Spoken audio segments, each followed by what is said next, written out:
Sinabi ng kapamilya actress na si Kim Chu na not in a rush daw sila ni Paula Avellino na pumasok sa isang relasyon. Matatandaan na ayon sa source ay talagang ang aktor ngayon ay masugid na nililigawan ng aktres. Nilinaw naman ni Kim na may pag-asa si Pao na manligaw. Kita naman sa actions namin na we're getting along with each other. Talagang ine-enjoy namin yung company namin. So, syempre, andun pa rin kami dun sa stage na getting to know, sabi nito. Dagdag pa ng aktres, basta ine-enjoy lang.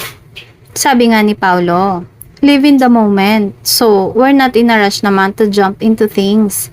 Basta kami, nag-enjoy lang kami. Importante is masaya lang kami. Nang tanongin si Paulo kung willing ba ito maghintay, ang sagot niya ay willing to wait. Nauna nang inamin ni Paulo sa interview na nililigawan niya ang kanyang co-star. Bukod dito, inamin din ng aktor na nag-I love you na siya sa aktres nang mag-guest ito sa isang event. May mga nag-react naman tungkol dito dahil tila wala pa daw talaga plano na umamin ng dalawa dahil nalilito na ang mga Kim Pao fans kung nanliligaw ang aktor o sila na. May mga balita kasi na 1 year nang magkarelasyon ang dalawa.